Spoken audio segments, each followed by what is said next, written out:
కలల రెక్కలు తొడిగి కశ్మీర్లో వాలాయి ఆ జంటలు. భవిష్యత్తుపై కోటి ఆశలతోటి వైవాహిక జీవితంలో అడుగుపెట్టి కొన్నేళ్లే అయ్యింది, కొన్ని రోజులే అయ్యింది. ఈ తీపి గుర్తుల్ని జీవితకాల జ్ఞాపకంగా పదిలం చేసుకోవాలన్న నవ దంపతుల కలల్ని చెదివేసింది ఉగ్రోన్మాదం.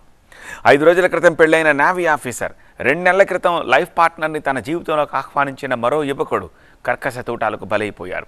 కళ్ళెదుటే భర్తలు నేల కొరుకుతూ ఉంటే ఆ మహిళల వేదన వర్ణనాతీతం. నరనరాన ఉన్మాదమే ప్రవహించే రాక్షసులకు బంధాలు అనుబంధాల విలువ ఏం తెలుస్తుంది? రక్తదాహంతో ఊగిపోయే ఉగ్రతోడేళ్లకు పాపపుణ్యాల ఆలోచన ఎందుకుంటుంది? అందుకే ఆ మహిళల రోదన వారి చెవికెక్కలేదు. కొత్త జీవితం మొదలై కొన్ని రోజులే అయిందన్నా రక్తం కళ్ళ చూసేదాకా వదల్లేదు. తెల్లటి మంచు రక్తపు మడుగు కట్టింది. ఉగ్రమూకల కర్కసత్వం 28 నిండు ప్రాణాలను గాల్లో కలిపింది. భార్య పిల్లల ముందే గుచ్చి గుచ్చి ప్రశ్నిస్తూ తూటాల వర్షం కురిపించారు ముష్కరులు. కొత్తగా పెళ్లైన 2 యువతుల నుదుట సింధూరాన్ని చెరిపేశారు. కోటి ఆశలతో వైవాహిక జీవితంలోకి అడుగుపెట్టిన జంటల కుటుంబాల్లో తీరని విషాదాన్ని మిగిల్చారు. పెళ్లై 5 రోజులే అయింది. 3 రోజుల క్రితమే రిసెప్షన్ జరిగింది. హనీమూన్ కోసం అందాల కాశ్మీరానికి వచ్చింది వినయ్ నర్వాల్ జంట. మినీ స్విట్జర్లాండ్ గా పేరున్న పెహల్గాంలోని బైసరన్ మైదాన ప్రాంత అందాలను ఆస్వాదిస్తుండగా ఒక్కసారిగా విరుచుకుపడ్డారు ఉగ్రవాదులు. బేల్పూరి తింటున్న సమయంలో సైనిక దుస్తుల్లో వచ్చిన ఉగ్రవాదులు కాల్పులుగా తెగబడ్డారు. మీది ఏ మతమని ప్రశ్నిస్తూ ఏమడుగుతున్నారో అర్థం చేసుకునే లోపే వినయ్ శరీరంలోని తూటాలు దూసుకెళ్లాయి. హర్యానాకు చెందిన 26 ఏళ్ల వినయ్ నర్వాల్ భారతీయ నేవీలో లెఫ్టినెంట్. కేరళలోని కొచ్చిలో విధులు నిర్వహిస్తున్న ఆయనకు ఏప్రిల్ 16వ తేదీన హిమాన్షితో వివాహమైంది. 19వ తేదీన కర్నల్లో విందు తర్వాత భార్యతో హనీమూన్ కి కశ్మీర్ కు వచ్చారు.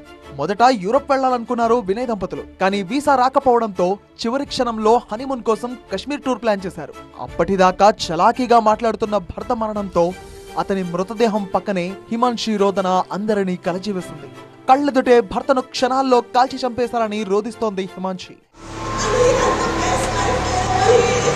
ఏప్రిల్ 21వ తేదీన కశ్మీర్ కు బయలుదేరి ఏప్రిల్ 22న పహల్గాంలోని ఒక హోటల్లో బస చేశారు వినయ్ దంపతులు.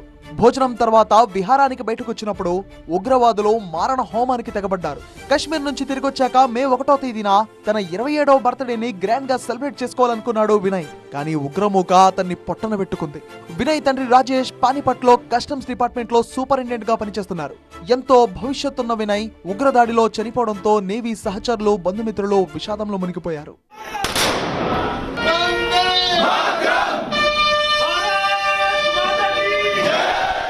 ఉత్తరప్రదేశ్ కాన్పూర్ కు చెందిన 30 ఏళ్ల శుభం ద్వివేదీది మరో విషాదం. ఈ ఏడాది ఫిబ్రవరి 12వ తేదీనే అసానియాతో శుభంకు వివాహమైంది. వృత్తిరీత్యా బిజీగా ఉన్న శుభం మొన్ననే కాస్త తీరిక చూసుకుని భార్యతో కశ్మీర్ కు వెళ్లారు. కొత్త దంపతులు విహరిస్తున్న ప్రాంతాన్ని చుట్టుముట్టిన ముష్కరులు ఒక్కొక్కరి పేర్లను అడిగినట్లు ఆసానియా ఆ ఘటనను తలుచుకుని ఉనికిపోతున్నారు. ఆమె కళ్ళెదుటే ఉగ్రవాదులు శుభం తలపై కాల్పులు జరిపి చంపేశారు. శుభం దంపతులతో పాటు అతని సోదరుడు సంజయ్ దంపతులు కుటుంబంలోని 11 మంది ఈ నెల 18వ తేదీన కశ్మీర్ కు వచ్చారు. అయితే మిగిలిన వారంతా హోటల్లో ఉండగా శుభం భార్యతో బయటకు వెళ్లినప్పుడు ఉగ్రదాడి జరిగింది. ఉగ్రవాదులు భర్తను పొట్టన పెట్టుకోవడంతో తనను కూడా చంపేయాలని శుభం భార్య కన్నీరు మున్నీరవుతూనే కేకలు పెట్టింది. కానీ మహిళలు పిల్లల జోలికెళ్లని ఉగ్రవాదుల మతాన్ని నిర్ధారించుకుని నిర్దాక్షిణ్యంగా పురుషుల ప్రాణాలు తీశారు.